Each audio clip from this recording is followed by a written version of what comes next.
শতাব্দী রায় তিনি আজ সংসদে জ্বালাময়ী ভাষণ দিয়েছেন। তিনি বলছেন, যদি বাংলা বলার জন্য বাংলাদেশি তকমা জোটে, তাহলে হিন্দি আর উর্দু বলার জন্য বিজেপি নেতাদের কেন পাকিস্তানে পাঠানো হবে না। এই প্রশ্ন তুলেছেন একেবারে সংসদে দাঁড়িয়ে শতাব্দী রায়, বীরভূমের সাংসদ।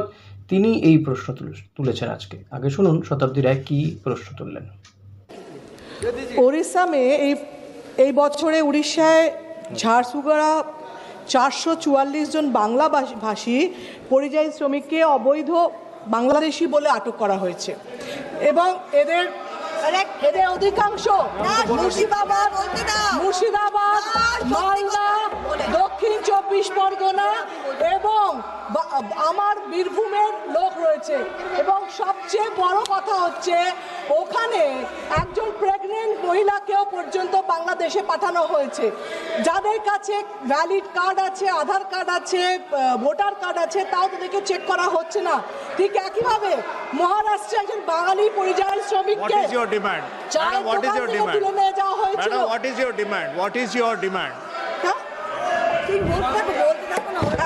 চলে যাই দিয়েছে, সেখানে যারা শ্রমিক রাজমিস্ত্রি কাজ করে তাদেরকে বাংলা ভাষা বলার জন্য বাংলাদেশি বলে পাঠানো হচ্ছে এবং সুপ্রিম কোর্ট অলরেডি বলে দিয়েছে যে শুধু ভাষার উপরে কেন্দ্র করে কাউকে পাঠানো যেতে পারে না।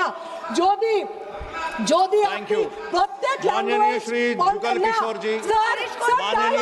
मुझे यही बोला, बांग्ला लैंग्वेज बोलने के लिए आप कहीं पे किसी को बांग्लादेश में नहीं भेज सकते, क्योंकि आप अगर सुप्रीम कोर्ट ने बोल दिया, अगर इस लॉजिक पे बांग्ला बोलने के लिए what is your demand in this house? Please place your demand, please. Demand क्या है?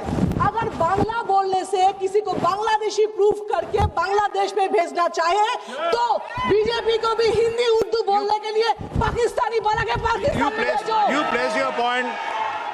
শুনলেন, শতাব্দীরা এমন একদিনে প্রশ্ন তুলছেন যেদিনকে সোনালী বিবি, তার বীরভূমেরই বাসিন্দা, সেই সোনালী বিবি তিনি ঘরে ফিরলেন। সোনালী বিবি এবং তার 8 বছরের নাবালক সন্তান।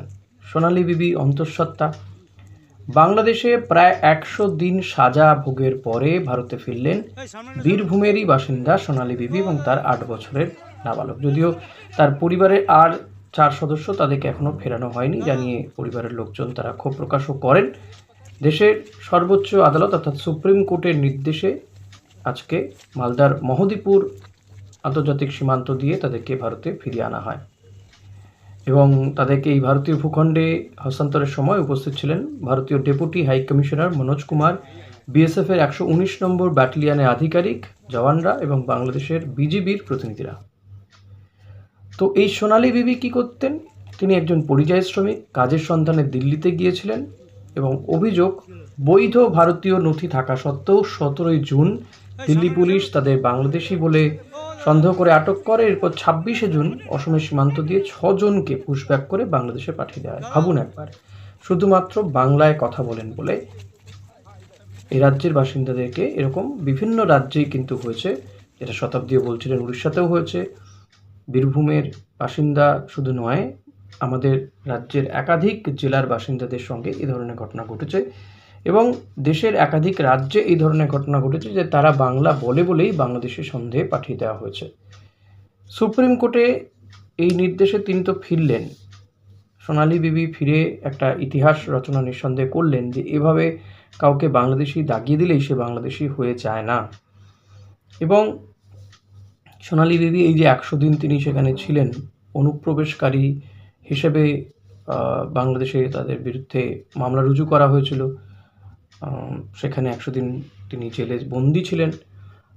সেখান থেকে সোমবার দিন জামিন হয়। তারপরে ইন বিটুইন আমাদের দেশের সুপ্রিম কোর্ট নির্দেশ দেয় যে অবিলম্বে তাদেরকে ফেরাতে হবে। শুধু ফেরাতে হবে না, এই সোনালী বিবি যেহেতু অন্তঃসত্ত্বা, তার চিকিৎসার ব্যয়ভারও কেন্দ্রকে নিতে হবে।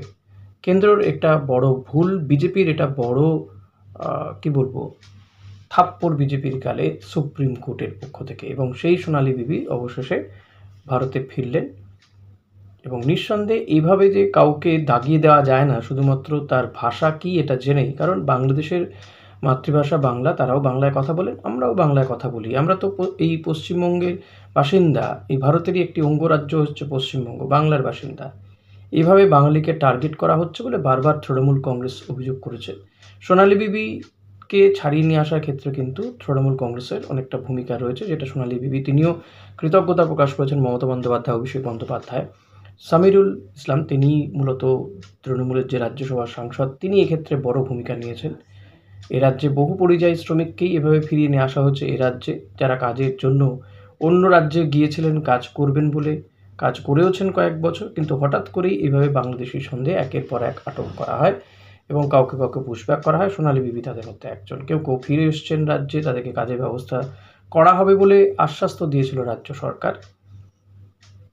তবে এভাবে একটি দেশেরই নাগরিক অন্য রাজ্যে গেলে এইভাবে হেনস্থার ঘটনা, এটা কখনো কাম্য নয়। উড়িষ্যাতে কিছুদিন আগে দেখা গেছিল গায়ে নাকি আগুন দিয়ে পুড়িয়ে মারবে যদি তারা না চলে আসে।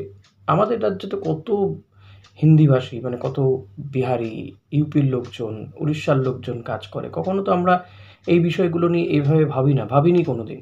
কিন্তু আজকে কোথাও গিয়ে এটা ভাবতে হচ্ছে, কারণ এই বিভাজনের রাজনীতি করতে গিয়ে আসলে রাজনৈতিক নেতা নেত্রীরা তারা আগুন নিয়ে খেলা করছেন। আর সুপ্রিম কোর্ট আছে বলে হয়তো সোনালী বিবিরা তারা বেঁচে গেলেন, তারা দেশে ফিরতে পারলেন। যদি এই ব্যাপারটা নিয়ে তৃণমূল কংগ্রেস এতদূর না এগোতো, তাহলে কে জানতে পারত? কতজনকে যে পুশব্যাক করা হয়নি সেটাই বা কে জানে? কতজন জানে?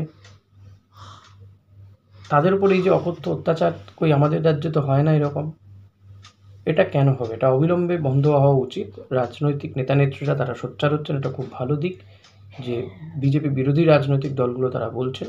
বাট বিজেপির পক্ষ থেকে যখনই তাদেরকে এই ধরনের প্রশ্ন করা হচ্ছে, তারা কিন্তু বিষয়গুলো সরাসরি এড়িয়ে গিয়েছেন। তারা বলছেন যে বাঙালি মানে হিন্দিভাষী এভাবে বিভাজন কেন করছেন? আরে ভাই, বাংলা বলছে বলেই তো তাদেরকে ধরা হচ্ছে, তাদেরকে অন্য দেশে পাচার করে দেওয়া হচ্ছে, পুশব্যাক করা হচ্ছে। কই অবাঙালি কাউকে তো এটা করা হচ্ছে না। এই যে এতগুলো বিস্ফোরণের ঘটনা ঘটলো, কাশ্মীরে বলুন, দিল্লিতে বলুন, বহু হিন্দিভাষী মানুষজন তারা লিঙ্কম্যান হিসেবে কাজ করেছেন, পরবর্তীতে দেখা গেছে। কই এভাবে তো সব হিন্দিভাষী, উর্দুভাষীদেরকে পাকিস্তানি বলে দাগিয়ে দেওয়া হচ্ছে না। এটা হওয়াটাও উচিত নয়। যার কাছে তথ্য আছে, কার্ড আছে, বৈধ নাগরিকের তথ্য রয়েছে, সেগুলো খতিয়ে দেখুন ভালো করে, সেটা সত্যি নাকি সত্যি নয়। আধার কার্ড কী করে কপি হয়ে যাচ্ছে? তাহলে আধার কার্ডের মধ্যে এমন কিছু নেই কেন যেটাতে কোনটা আসল কোনটা নকল বোঝা যাবে না? এটা দায় কার? সোনালী বিবিদের দায়? আমাদের দায়? দায় তো সরকারের। দায় তো ওই আধার কার্ড যারা তৈরি করেছে তাদের, ইউআইডিএআই সংস্থার। তাহলে এইগুলো কে বলবে? কারা বলবে? মানুষজনকে বলতে হবে। কিন্তু এই দিকগুলো কিন্তু বিজেপির জন্য নিঃসন্দেহে আমাদের রাজ্যে ভোটের আগে এই ইস্যুগুলো তৃণমূল খুব স্বাভাবিকভাবেই তৃণমূলকে বিজেপি অস্ত্র তুলে দিয়েছে। তৃণমূল তো সেটাকে অস্ত্র করছেই এবং করেছে, এবং সোনালী বিবিকে যেভাবে ফিরিয়ে নিয়ে আসা হলো সেটা নিয়ে প্রচার আগামী দিনে আরও বেশি হবে। এটা নিয়ে আশ্চর্য হওয়ার কিছু নেই। কে বলতে পারে যে সোনালী বিবি ভোটে দাঁড়াবেন না? হয়তো তাকে কোনো কেন্দ্রে দাঁড় করিয়ে দেওয়া হতে পারে, অন্ততপক্ষে পুরসভা ভোটে দাঁড় করানো হতে পারে, বা তাকে প্রচারে ব্যবহার করা হতে পারে। কেউ বলতে পারে না কোথায় কী হবে। হয়তো বিজেপির, আমার মনে হয় এটা একটা সেটব্যাকও হয়েছে। পুশব্যাক করতে গিয়ে বিজেপির সেটব্যাক হয়েছে। তো বিজেপির এই জায়গাগুলো আমার মনে হয় ভাবা উচিত যে আগামী দিনে পা ফেলার আগে বা এভাবে দাগিয়ে দেওয়ার আগে একটু ভেবেচিন্তে কাজ করলে বোধহয় এইভাবে গালে থাপ্পড় খেতে হতো না। ভিডিওটা ভালো লাগলে লাইক, কমেন্ট, শেয়ার করতে ভুলবেন না। Thank you.